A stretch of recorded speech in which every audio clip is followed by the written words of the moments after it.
अब कहा चलते चलते भी इस भागवत को कोई सुन ले और गलती से इसका एक शब्द भी कानों में चला जाए, जीवन वहीं पर पवित्र हो जाता है। तो एक गांव में ऐसी भागवत कथा प्रारंभ हो गई। अब जब गांव में कथा प्रारंभ हुई तो गांव की मातृशक्ति, भद्र पुरुष, प्यारे बुजुर्ग, भाई बहन सभी लोग कथा में जाने लगे और कथा को सुनने लगे।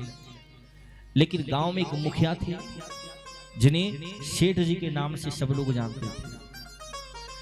अब सेठ जी कभी भागवत में नहीं जाते, भगवान का नाम नहीं लेते, प्रभु का गुणगान नहीं करते। एक दिन पत्नी ने कहा, आप ही के गांव में और गांव के प्रधान देवता के प्रांगण में एक कथा हो रही है, गांव के सब लोग जा रहे हैं परंतु आप नहीं जा रहे। का एक दिन तो आप इस कथा में चले जाओ। तो पत्नी के कहने पर सेठ जी आज भागवत में आ गए। सब लोग उठ गए कि जो कभी धर्म के प्रचार प्रसार में, धर्म कथाओं में नहीं जाते हैं, आज आ गए। सब लोगों ने कहा, महाराज आइए। एक आसन बिछाया और सेठ जी को बिठा दिया।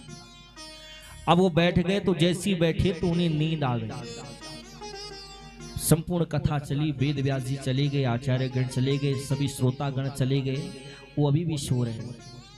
तो लास्ट में एक वहां पर सफाई कर रहा था, उसने सेठ जी को उठाया, महाराज उठिए और जाइए।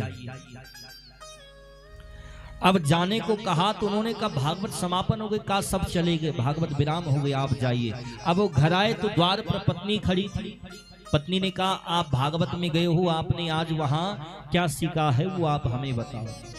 तो सेठ जी ने कहा, भागवत में हमने कुछ नहीं सीखा, केवल 3 शब्द हमारी समझ में आए, एक आइए, दूसरा बैठिए और तीसरा जाइए।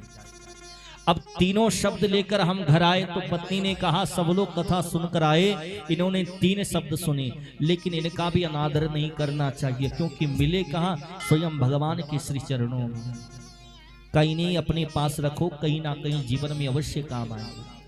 अब रात्रि को सेठ जी कमरे में गए, बिजली बंद करी, सोने लगे, नींद नहीं आई तो पत्नी के पास गए, कहा हमें नींद नहीं आ रही।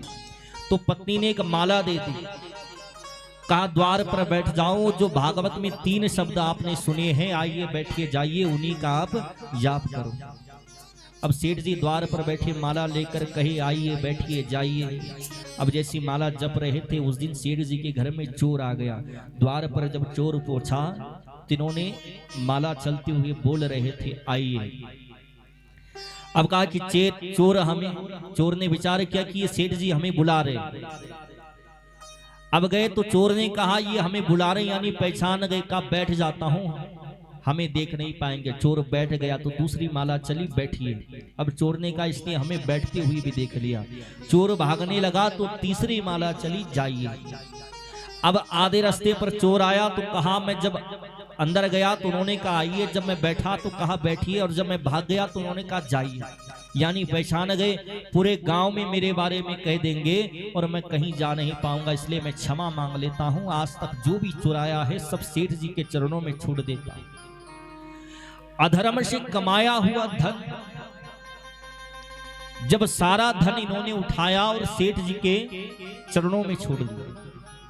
और सेठ जी को कहा कि आप किसी को मत कहना कि ये हमारे घर में चोरी करने आया, इसलिए मुझे क्षमा कर दो, माफ कर दो। सेठ जी संकोच में पड़ गए कि उन्हें समझ नहीं आया कि ये क्या है।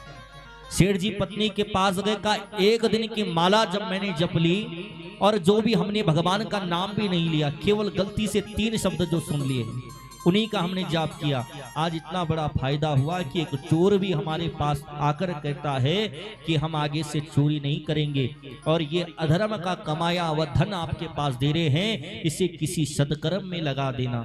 तो कहा अगर हम जीवन भर भागवत कथाओं को, धर्म का प्रचार करेंगे और भगवान के सानिध्य विराजमान रहेंगे तो जीवन में कभी भी अड़चन, दुविधा और दुर्गुण, अधर्म के मार्ग पर हम नहीं जाएंगे। बोले नारायण भगवान की जय।